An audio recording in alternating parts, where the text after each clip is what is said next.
Mossad, America की CIA, British MI6, MI5, इन लोगों ने मिलकर ईरान की करेंसी को डिस्टेबलाइज कर दिया पूर्ण रूप से। रूस ने स्टारलिंक टर्मिनल जैम कर दिए, इनके बहुत सारे कम्युनिकेशन पकड़ लिए, जिससे उन्होंने जो इनके बंदे थे मोसाद के, CIA के पैसे खा के जो देश से गद्दारी कर रहे थे, उनको पकड़ के मार डाला। अब डोनाल्ड ट्रंप ने घोड़े पे चढ़ कर खूब बखान शुरू कर दिया था कि मैं ऐसी तैसी कर दूंगा, मैं परखच्चे उड़ा दूंगा, मैं मार डालूंगा। ईरान में पैसे नहीं खिला सकते साहब। ईरान लड़ने को तैयार है, लड़ाका मुल्क है, और रूस और चीन उसकी मदद कर रहे हैं। एयरक्राफ्ट कैरियर में 5,000 नाविक होते हैं, आधे भी मारे गए तो डोनाल्ड ट्रंप साहब की नैया डूब गई। जहां पे हम तेल हमको सस्ता मिल रहा है तो आप वहां प्रतिबंध लगाते हो कि 5 गुना ज्यादा कीमत तुमको दें। क्यों भाई? तुम्हारे बाप का राज है क्या? प्रधानमंत्री जी को जाना वहां पे रिस्क की बात नहीं है क्या? ऐसी इतनी क्या चीज आ गई कि हमको जाना पड़ा? भारत के अच्छे रिश्ते हैं ईरान के साथ, इजराइल के साथ, दोनों के साथ अच्छे रिश्ते हैं। लेकिन कि हम अब फिलिस्तीन के लिए हम इजराइल से लड़ाई क्यों ना करें? क्यों भाई? पागल कुत्ते ने काट रखा है। अबे 2 टके का फटीचर मुल्क, मतलब तुम दिमाग तुम्हारा कहां पहुंच गया? नमस्कार, नवभारत टाइम्स आप देख रहे हैं। आपके साथ मैं हूं विनीत त्रिपाठी। मेरे साथ major general JD Bakshi sir यहां पर मौजूद है। और जिस तरह से पूरे इस समय वैश्विक हालात चल रहे हैं, अमेरिका ईरान को लेकर हो, चाहे पीएम मोदी की इजराइल विजिट को लेकर भी विश्व भर की मीडिया में चर्चा का विषय बना हुआ है। दूसरी बार पीएम मोदी इजराइल दौरे के लिए रवाना हुए। सबसे पहले सवाल सर ईरान और अमेरिका को लेकर आपसे कर रहे हैं। पिछले 2025 के दिसंबर से ऐसे हालात बने हो कि आज नहीं तो कल यहाँ पर जंग छिड़ने वाली है। बिल्कुल सर, इसका मेन रीजन क्या है? देखिए, रीजन तो बहुत है। 1979 में जब वो क्या कहते हैं ईरानियन रेवोल्यूशन हुई थी, तब से अमेरिका और ईरान में तो खासी खुंदस है। और फिर ईरान जो है वो एक्सेस ऑफ क्या कहते हैं ईवल का हिस्सा बना दिया गया है। और फिर वो कह रहे हैं कि साहब वो जो हमास, हौती, हिजबुल्लाह, इन सब को मदद दे रहा है इजराइल के खिलाफ। तो उसके वो तो बहुत ही पुरानी बात हो गई। अब वो गड़े मुर्दे मत उखाड़िए, लेट्स गो टू अभी क्या हो रहा है। मैं बताना चाहता हूं कि देखिए, अभी ये जो जनवरी का महीना है, इज़राइल की मोसाद, अमेरिका की CIA और जो क्या कहते हैं ब्रिटिश MI6, MI5, इन लोगों ने मिलकर वो जो है ईरान की करेंसी को डिस्टेबलाइज कर दिया पूर्ण रूप से। हाँ, जी। उनकी पूरी करेंसी डिस्टेबलाइज हो गई। और मतलब $1 वर्थ बराबर हो गया 1.5 लाख रियाल। और क्वाइट ऑब्वियसली इकोनॉमी हिट हुई बुरी तरह से। तो उसका मुद्दा हिट करने का ये था कि ईरान के लोग नाराज हों, आग बबूला हों, और उसके चलते ये जो है वहाँ पे बगावत हो। और इज़राइल और अमेरिका का प्लान था कि ऐसा तख्ता पलट हो जाएगा, ये हो जाएगा, वो हो जाएगा, और हम जाके लास्ट में सिर्फ छोटा सा नाटक करेंगे एयर अटैक्स का, और ये रिजीम तबाह हो जाएगा। यानी the regime will fall, they will be a regime change in Iran, और हम ईरान के 3-4 टुकड़े कर देंगे। यानी बहुत ही महत्वाकांक्षी प्लान थे। अनफॉर्चुनेटली या फॉर्चुनेटली फॉर ईरान, ये कख नहीं हुआ ऑन ग्राउंड। उन्होंने कोई 40-50 हजार भेजे थे। कौन से? ये स्टारलिंक टर्मिनल्स, कि भाई ये लोग नेट जैम करेंगे तो आप स्टारलिंक टर्मिनल्स पे हम अपने लोगों से बात कर लेंगे, CIA, मोसाद वगैरह। वो रूसियों ने स्टारलिंक टर्मिनल जैम कर दिए। रूस ने स्टारलिंक टर्मिनल जैम कर दिए, इनके बहुत सारे कम्युनिकेशन पकड़ लिए, जिससे उन्होंने जो इनके बंदे थे मोसाद के, CIA के पैसे खा के जो देश से गद्दारी कर रहे थे, उनको पकड़ के मार डाला। तो वो जो सारी बगावत थी, वो बगावत बिल्कुल कुचल दी ईरान के आयतुल्ला ने, IRGC ने, इन सब ने मिलकर। चीन ने, रूस ने बखूबी इनका सपोर्ट दिया है, सैटेलाइट सपोर्ट, इंटेलिजेंस सपोर्ट।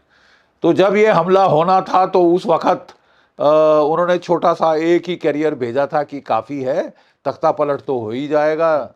जो हमारे फुट सोल्जर्स हैं ऑन द ग्राउंड, ये जो गद्दार जो हमने पाल रखे हैं, पैसे खिलाए हैं जिनको, वो लोग बगावत करेंगे और हम जाके वो करके वाह वाह बटोर लेंगे पूरी दुनिया में, कि जैसे मादुरो को तख्ता पलट किया वैसे अब आयतुल्ला खामाइनी का भी तख्ता पलट कर दिया है ईरान में, और 4 टुकड़े अपने आप हो रहे हैं वगैरह वगैरह वगैरह। ठीक है, कख नहीं हुआ ऐसा।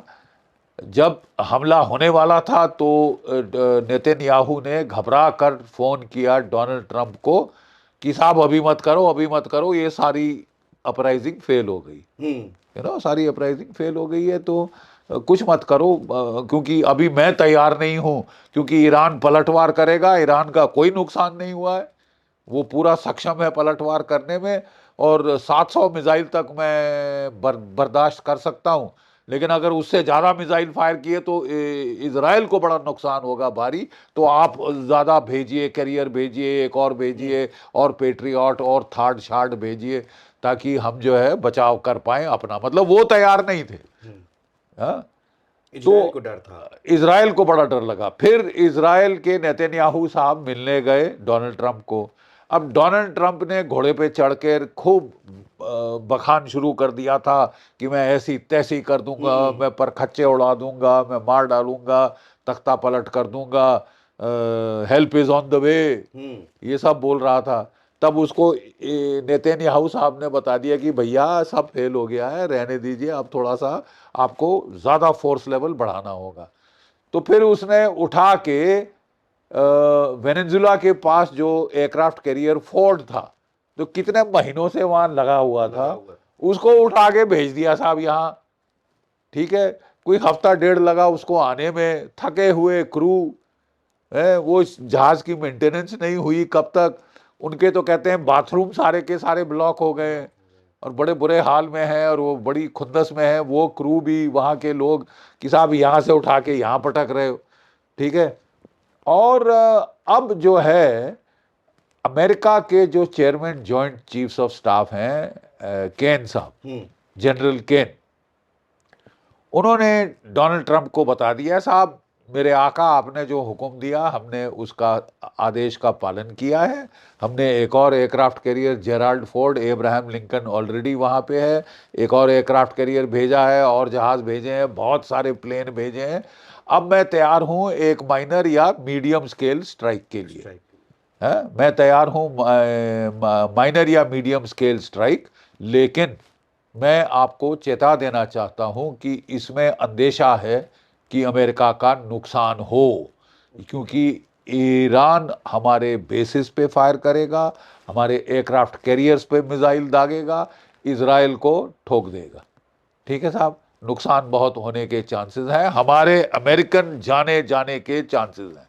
मिड टर्म इलेक्शन का साल है, इसमें आपके कुछ भी बॉडी बैग्स अमेरिकन वापस आ गए तो डोनाल्ड ट्रंप साहब का कैरियर, पॉलिटिकल कैरियर तो खलास, आप खलास समझ लीजिए। अब डोनाल्ड ट्रंप साहब को समझ नहीं आ रहा है कि वो करे तो करे क्या। वो चाहते थे एक सस्ती विक्ट्री, चीप विक्ट्री, जिसमें कुछ करना ना पड़े, और साहब हम जो है रगड़ दें, जैसे वेनेजुला को रगड़ा वैसे हम ईरान को रगड़ दें, और मेरी वाह वाही हो, हर जगह तारीफों के पुल बन जाए। उनको बड़ा शौक है टीवी के सामने पोज करने का, ये वो करने का। तो अब उनको समझ नहीं आ रहा कि मैंने इतना कुछ बड़बड़ कर दिया दुनिया भर के सामने, रोज तो जाके वो 10 बार तो बयान देते हैं, रोज 10 बार बयान देते हैं। ठीक है, अब ये एक प्रेसिडेंट के लिए कहाँ तक जायज़ है, कहाँ तक उपयुक्त है, ये तो साफ दिखाई दे रहा है कि नुकसान हो रहा है। अब उनको समझ नहीं आ रहा कि ऑफ रैंप कैसे लें। भाई नाक कट जाएगी दुनिया के सामने, मार देंगे, पीट देंगे, बत्ती बंद कर देंगे, मार मार के कचूमर निकाल देंगे, और अब जब खामाई ने बोला आ जाओ साहब, तो आपकी बत्ती बंद हो गई है। तो सर ये आईआरजीसी जो फोर्स है, इसके बारे में मतलब ये कितनी डेंजरस, और जैसे वेनेजुएला में तो इन्होंने रात रात में पूरा सीआईए ने एक ऑपरेशन किया और इन्होंने उठा ले गए, सोच रहे थे ईरान में भी हम खामनेई को वैसे ही करेंगे। Understood understood. देखिए मैं कहना ये बताना चाहता हूँ साफ दो टूक शब्दों में कि साहब ऐसा है कि ईरान वेनेजुएला नहीं है, अमेरिका चुनता है अपने दुश्मन कमजोर से कमजोर, कमजोर से कमजोर की पिटाई कर दो दुनिया में, वाह मैं टार्जन, मैं क्रीग बुंडोलो, मैं तो ग्रेट एप हूं, ये हूं वो। यार वेनेजुला बेचारा पैंजी मुल्क है, ठीक है ना, आप समझते हैं, पैंजी पैंजी फ्लावर मुल्क है। वो केवल क्या कहते हैं, miss world, miss universe beauty pageants करना जानते हैं, उसमें बड़े माहिर हैं, लड़ना अड़ना खास उनको आता नहीं है, ठीक है। लेकिन वो लोग भी अगर उनकी इज्जत का सवाल हो गया तो अभी भी लड़ जाएंगे, क्योंकि आप मादुरो को हटा के ले गए हैं, बाकी खूब पैसे खिलाए हैं आपने वाइस प्रेसिडेंट को, हर किसी को, कि भैया जो हम कहते हैं प्लीज कर दो, पैसे खाओ और चुप हो जाओ। ईरान में पैसे नहीं खिला सकते साहब, ईरान लड़ने को तैयार है, लड़ाका मुल्क है, और रूस और चीन उसकी मदद कर रहे हैं। ईरान के पास 3000 मिसाइल्स हैं, ठीक है साहब, और वो कह रहा है ठीक है साहब आप आओ, हम तो डूबेंगे सनम, तुमको ले डूबेंगे, हम जो है खाट खड़ी कर देंगे, तुम्हारे जो भी बेसिस मिडिल ईस्ट में है उनको हम ठोकेंगे। आपने ये जो एयरक्राफ्ट कैरियर खाड़ी हॉर्मूज में भेजा था इब्राहिम लिंकन, ठीक है, उसको तो हम साहब समुद्र के बॉटम तक पहुंचा देंगे, क्योंकि हमारे पास हाइपरसोनिक क्रूज मिसाइल्स हैं, हाइपरसोनिक बैलिस्टिक मिसाइल्स हैं। रशिया ने हमको किंजाल मिसाइल दे दिए हैं हाइपरसोनिक, चीन से हमने सुपरसोनिक जो है C302 सुपरसोनिक, जैसे हमारा ब्रह्मोस मिसाइल है वैसे मिसाइल हमको दे दिए हैं, एंटी शिप, डुबो देंगे तुम्हारा एयरक्राफ्ट कैरियर। एयरक्राफ्ट कैरियर में 5000 नाविक होते हैं, आधे भी मारे गए तो डोनाल्ड ट्रंप साहब की नैया डूब गई, समझ लीजिए दो टूक शब्दों में। अमेरिका बॉडी बैग्स नहीं सहन कर सकता, ठीक है, वो कह रहे हैं छोटा मोटा छुटपुट कर दो जिसमें हमारा नुकसान ना हो साहब। नुकसान हुआ, अमेरिकन जाने गई तो तुम गए। क्या आप जानते हैं कि अमेरिका ने घबराकर जो इब्राहिम लिंकन एयरक्राफ्ट कैरियर खाड़ी हॉर्मूज के अंदर नैरो वाटर में डाला था, घबरा के बाहर निकाल लिया है, समझ रहे हैं आप। ठंडे माथे पे ठंडे पसीने आ गए हैं, और उनके जो चेयरमैन चीफ्स ऑफ स्टाफ केन साहब हैं, उन्होंने बोल दिया है कि साहब ऐसा है कि आप आदेश दो मेरे आका, मैं कर दूं, मीडियम लेवल स्ट्राइक मैं कर सकता हूं, ठीक है। लेकिन उसके शब्दावली है, लेकिन काफी चांसेस हैं कि अमेरिकन कैजुअल्टीज होंगी, नंबर एक, और दो, बड़ा नेगेटिव इम्पैक्ट होगा, जो हमारे वेपन स्टॉक पाइल हैं वो सब फायर ऑफ हो जाएंगे। अगर खुदा ना खास्ता चीन ने हमला कर दिया ताइवान पे, हमारी खाट खड़ी हो जाएगी, लेने के देने पड़ जाएंगे, ये है हालात वहां पे। तो जीडी सर, ये जो न्यूक्लियर डील की बात हो रही थी और जो 2 बार इन लोगों की मीटिंग्स हो चुकी ईरान की इसकी, तो दूसरी बार में बहुत पॉजिटिव बातचीत दोनों के बीच में हुई और कहा गया कि हम न्यूक्लियर प्रोग्राम नहीं कर रहे हैं, हम, और इसके लिए हम, आप चाहो तो वेरिफिकेशन कर लो, ईरान की तरफ से यहाँ तक कह दिया गया। लेकिन न्यूक्लियर डील के बीच में अब इजराइल सर ये चाहता है कि तुम बैलिस्टिक प्रोग्राम भी बंद कर दो, मिसाइल्स प्रोग्राम भी। अब इस चीज में बात यहाँ पर इन लोगों की न्यूक्लियर डील नहीं हो पा रही है, क्या यही रीजन है कि मतलब बातचीत से? देखिए, एक कहा जा रहा था कि डोनाल्ड ट्रंप साहब केवल टाइम गेन करना चाहते थे, पिछली बार भी नाटक किया टॉक्स का और हमला कर दिया। मतलब कौन विश्वास करेगा डोनाल्ड ट्रंप पे, झूठ मुंह से फरेब, झूठ फरेब के अलावा इनसे निकलता ही कुछ नहीं है, ठीक है ना, आज कुछ कल कुछ परसों कुछ। तो ईरान कह रहा है वो ठीक है साहब, बातचीत आप कह रहे हो तो हम कर रहे हैं, हम बातचीत के लिए मना नहीं कर रहे, लेकिन केवल न्यूक्लियर डील पे बातचीत होगी, जो पहले हो चुकी थी ओबामा के टाइम। डोनाल्ड ट्रंप साहब ने आके वो डील कैंसिल कर दी थी, अब वही डील वो फिर से करेंगे। करनी तो इनकी बहुत कट रही है, क्योंकि जरूरत से ज्यादा दुनिया के सामने बखान करते हैं, बातचीत करते हैं, पल बाई पल बातचीत करना चाहते हैं कि ठीक है साहब, वो ट्वीट करते रहते हैं। अब फिर वहां से ना कई चीजें छुपी रहनी चाहिए, तो आपको ऑफ रैम्प मिल सकता है। अब इनको ऑफ रैम्प ढूंढना मुश्किल हो रहा है। अगर हूड़मती में, देखिए मैं आपको एज अ मिलिट्री एक्सपर्ट कह रहा हूं, अगर हूड़मती में इन्होंने हमला कर दिया ईरान पे, इनको लेने के देने पड़ सकते हैं अमेरिका को, ठीक है साहब। अब ईरान इतना ज़्यादा शक्तिशाली नहीं है कि अमेरिका के खिलाफ प्रिवेल कर सके। लेकिन बात ऐसी है कि अगर आप small strike, medium term strike कर रहे हैं, तो वो भी साहब बराबर का पलटवार कर सकता है और जैसे कि बताया आपको लेने के देने पड़ जाएंगे। ठीक है, अब ये असमंजस है डोनाल्ड ट्रंप साहब का कि सुप्रीम कोर्ट ने उनका वो टैरिफ शैरिफ का सारा उठा के कचड़े के डब्बे में डाल दिया है। वो टैरिफ वापस कोई दूसरे रास्ते से लाने की कोशिश कर 15% पे वो सुप्रीम कोर्ट ने 10% कर दिया। अब इन्होंने 10% के लिए हाँ बोला है और कह रहे हैं कि हम 15% करेंगे। सारी दुनिया भर के साथ नाटक ड्रामा किया है, इनकी तो बहुत एग ऑन द फेस हो गया, एग ऑन द फेस हो गया। और देखिए इसके चलते अगर ये और पंगा लेते हैं, ईरान से इस वक्त पंगा चुनते हैं, तो मैं केवल इतना एज अ मिलिट्री एक्सपर्ट मैं याद दिलाना चाहूँगा कि साहब धोखे में मत रहना कि ये वेनेजुला है, कि हम नाटक करेंगे, प्रहसन करेंगे, पैसे खिलाएंगे और वाह वाह जीत गए, हमसे जैसा ना कोई था ना कोई है ना होगा। बकवास, आप पिट सकते हैं। एक भी एयरक्राफ्ट कैरियर गया, एयरक्राफ्ट कैरियर ना भी डूबा, एक एजीज क्लास डिस्ट्रॉयर डूब गया, 250-300 जाने भी गई, आप गए, आपकी इलेक्शन मिड टर्म तो तबाही हो जाएगी, लेम डक प्रेसिडेंट बन जाओगे, इम्पीच हो जाए तो बड़ी बात नहीं। ठीक है साहब, ये है जहाँ तक ये इजराइल और ये जो अमेरिका ईरान का जो झड़प होने के जो चांसेस हैं। अभी भी अगर ये पगला गए, सटिया गए, दिमाग नहीं काम किया सही, तो ये हमला कर सकता है। और हमला कर सकता है तो मैंने साफ बोल दिया है कि सब मिलिट्री लॉजिक कहता है कि भारी नुकसान हो सकता है, लेने के देने पड़ सकते हैं। जी सर, लास्ट वीक 15 दिन पहले की बात है कि हमने शिप्स कुछ पकड़े थे, ईरान, उसमें ईरानी झंडे थे। यूरोप की मीडिया ने एक बड़ा प्रोपेगेंडा पूरे वहाँ पर फैलाया कि ये हिंदुस्तान ने अमेरिका का साथ देना शुरू कर दिया है और ये ऑयल टैंकर्स ईरान के इंडिया ने अपने कोस्ट गार्ड में इन्होंने पकड़े हैं, और जबकि उसकी रियलिटी कुछ और निकल के आई। तो और पूरे वर्ल्ड मीडिया में इसको इस तरह छापा गया कि हमारे और ईरान के संबंधों में एक तकरार आ जाए, जो कि एक अच्छे संबंध इंडिया के ईरान से बने हुए थे।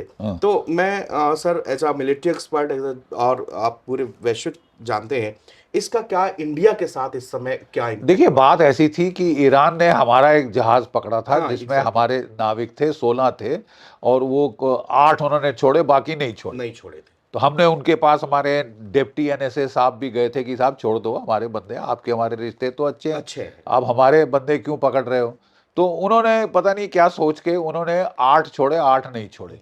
ठीक है, तो फिर थोड़ी देर जब हमने देखा कि भाई सीधी उंगली नहीं निकल रही, तो हमने भी उनके 3 जहाज पकड़ दिए। ठीक है साहब, एक हाथ से दो, एक हाथ से लो।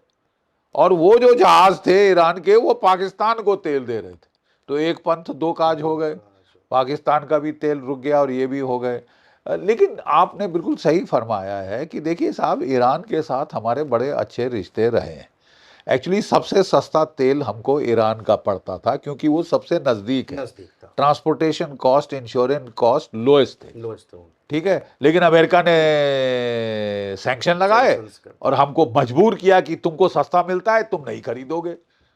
तो उस वक्त की कांग्रेस सरकार जो हुक्म मेरे आका करके लेट गई, साष्टांग दंडवत कर दिया और तेल लेना बंद कर दिया।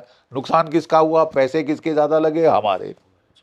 ठीक है साहब, अब हमने रूस से तेल खरीदना शुरू किया, रूस पे प्रतिबंध लगा दिया। अब साहब हम करें तो करें क्या, जहां पे हम तेल हमको सस्ता मिल रहा है तो आप वहां प्रतिबंध लगाते हो, और हमसे 5 गुना ज्यादा कीमत पे तेल खरीदो। हमारा दिमाग सटिया गया है क्या कि 5 गुना ज्यादा कीमत तुमको दें? क्यों भाई, तुम्हारे बाप का राज है। नहीं, अमेरिका के बाप का राज है, यहां से बंद वहां से बंद। अब हम स्वतंत्र देश है, मोदी सरकार ने बोल दिया हम रूस से तेल खरीदते रहेंगे और खरीदते रहे हैं। अब थोड़ा कम करना पड़ा है क्योंकि कंपनियों पे सैंक्शन लग जाएगी, तो वो थोड़ा देख रहे हैं कि कैसे करना है, लेकिन तेल हम खरीदते रहेंगे। और हमारे रशिया से रिश्ते तो वैसे, और रिश्ते देखिए, Russia is a tried and tested friend, please. ऐसे दोगले लोगों के साथ विश्वासघात जिन्होंने हम पे जम कर किया है, श्रीलंका में कलर्ड रेवोल्यूशन करी है, बांग्लादेश में कलर्ड रेवोल्यूशन करी है, नेपाल में कलर्ड रेवोल्यूशन करी है, आग लगा रहे हैं चारों तरफ, वहां पे कुकी लैंड बनाना चाहते हैं, मणिपुर मिजोरम में। और हमसे $1 अरब खा लिए। 100 हमको इंजन देने थे G404, अभी तक साला 2 आए थे, और बहुत प्राइम मिनिस्टर साहब ने बात करी उनसे तो 5 और आए, 5 और भेज दिए। 5 और भेजें। तो ऐसे, और फिर कह रहे हैं कि साहब हमसे F-35 लो, अरबों अरबों डॉलर और खर्चे करो। है तो हमको पागल कुत्ते ने काट रखा है साहब, कि वो तो जो पहले जिसके पैसे खा लिए, डिकार नहीं लिया, हजम कर लिया, वो तो दिए नहीं, और खरीदो और खरीदो और खरीदो। अबे साहब, अब वो बोले ना कि don't make a Charlie out of us, उसकी भी हद होती है, कब तक हम चार्ली बनेंगे आपके। बट अमेरिका पे ट्रस्ट करना, दरार बहुत बुरी तरह से आ गई है। हमारे बड़े अच्छे रिश्ते होते थे, 20-30 साल लगे रिश्ते इंप्रूव करने में, दोनों तरफ से डिप्लोमेट्स ने कितनी मेहनत करी, वो सब पे पानी फेर दिया डोनाल्ड ट्रंप साहब ने आके। गाली गलौज शुरू कर दिया भारत के साथ, 50% टैक्स लगा दिया, टैरिफ लगा दिया, और जाके मुल्ला आसिम मुनीर को अपनी गोद में बिठा लिया। 3 बार बुला रहे हैं, 3 बार 3 महीनों में बुला लिया साहब। तो अब साहब उनको लग रहा है कि साहब वो तो गलत हो गया, क्योंकि चीन खूब अच्छे आक्रामक तेवर दिखा रहा है। चीन हमला कर सकता है क्या कहते हैं, ताइवान के ऊपर, साउथ चाइना सी में। तो साहब इसके चलते अब भारत की जरूरत आन पड़ी। तो पहले लात मार रहे थे, अब जरूरत पड़ी। तो मतलब साहब हमको भी इतनी आसानी से मानना नहीं चाहिए। ये कि डील हो गई, बाहर में गई डील, वो रह गई ना, सुप्रीम कोर्ट ने ऐसी तैसी कर दी उस डील की। 1 साल की मेहनत एक झटके में सब एक झटके में सारा पानी। तो थोड़ा शांति रखो। अगर 3 साल, अगर इतने साल डील नहीं हुई तो 1 साल और सही। मतलब कौन मरे, कौन जा रहा है? अगर आप नहीं खरीदोगे तो यूरोप खरीदेगा, यूरोप नहीं खरीदेगा तो रूस खरीदेगा।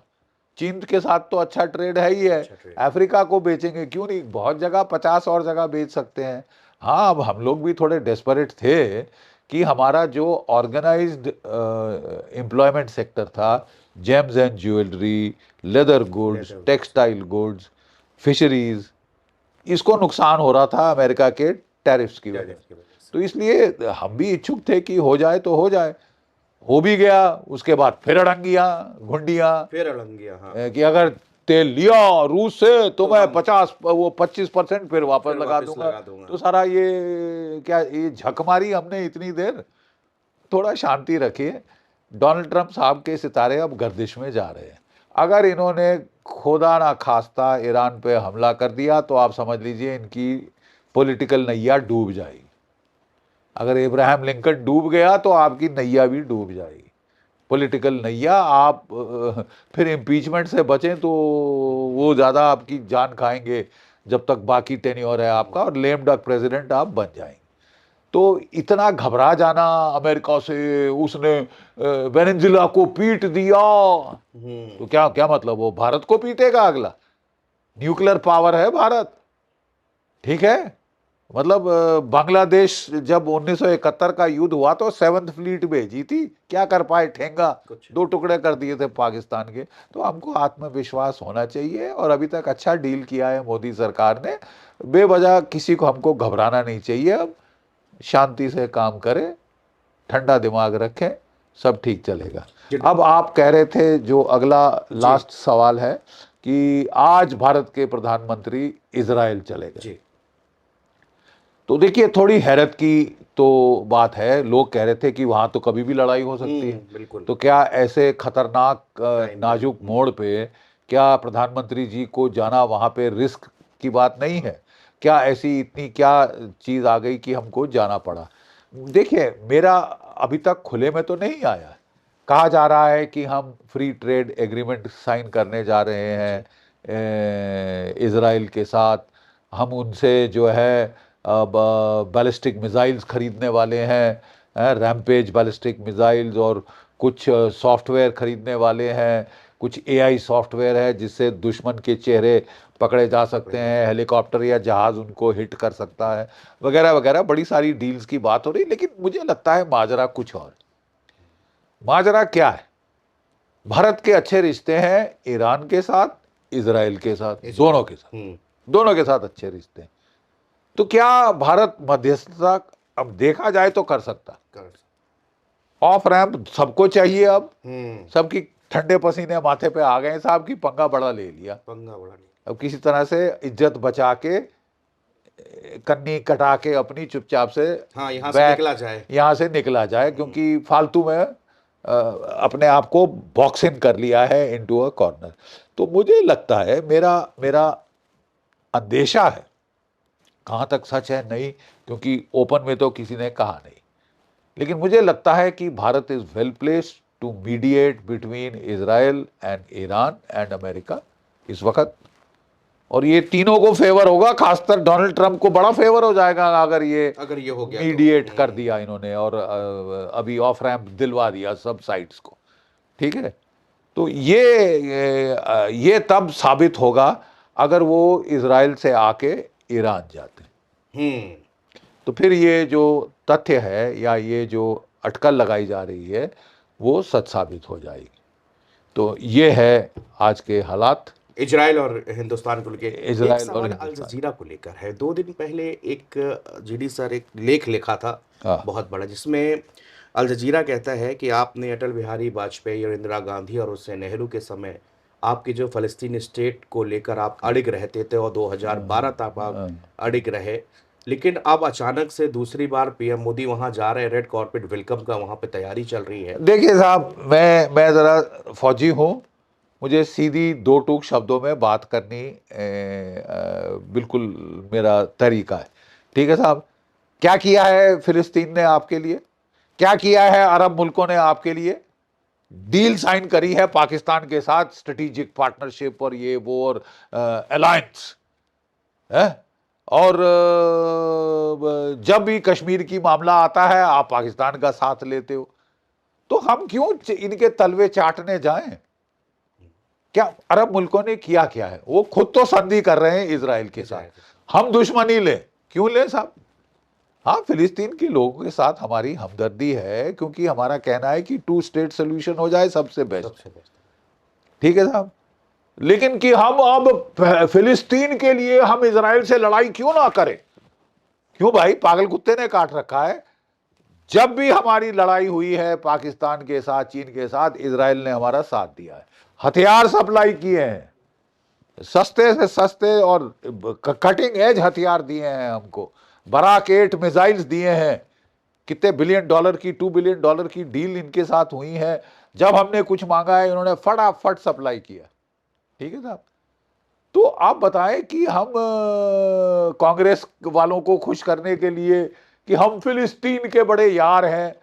अरे साहब, सब देश अपना अपना क्या कहते हैं, राष्ट्रहित देखते हैं, राष्ट्रहित सर्वोपरि। इजराइल ने हमारा बहुत सपोर्ट साथ दिया है, इन लोगों ने बातें भी नहीं करी, बातों में भी इन्होंने पाकिस्तान का साथ दिया। तो हमको भी अब थोड़ा सोच समझ के ज़्यादा चै करनी चाहिए। हमने अपना कोई स्टैंड नहीं बदला, हमारा स्टैंड वहीं का वहीं है, लेकिन हमको ये भी मालूम है कि वेयर आर ब्रेड इज़ बटर्ड, कि हमारा राष्ट्रहित कहाँ ले जा रहा है। हमारा राष्ट्रहित है साहब, इजराइल से हमारी अच्छी खासी दोस्ती है। हम तो वो आईमेक कॉरिडोर बनाना की बातचीत हो रही थी, फ्री ट्रेड एग्रीमेंट की बात हो रही है, कितना कुछ हथियार, असला, टेक्नोलॉजी हमको दे रहे हैं, एग्रीकल्चर में मदद कर रहे हैं, वाटर मैनेजमेंट में मदद कर रहे हैं। तो हम क्यों ना उनके साथ दोस्ती और गाढ़ी करें? बताइए, इस कॉमन सेंस। ये वर्ल्ड मीडिया का एक एजेंडा चलता है, मुझे लगता है। हाँ, वो एजेंडा चलता है यात्रा कि से पहले ऐसा चीज लिख दो हाँ, कि हमारे रिश्ते खराब हों, रिश्ते खराब हो। वो हर जगह रिश्ते खराब करने की कोशिश कर रहे हैं, ईरान से भी, इजराइल से भी। तो हमको अपना राष्ट्रहित देखना है, हमको अपना राष्ट्रहित देखना है। जो हमारे राष्ट्रहित में है वो सर्वोपरि, हम वही करेंगे। बाकी दुनिया चैं चैं करे, रोए पिटे, सर पीटे, कुछ भी करे, we will do what we have to do in our own national self interest. अगर रूस से हमको सस्ता तेल मिल रहा है, it suits us, we will buy from Russia.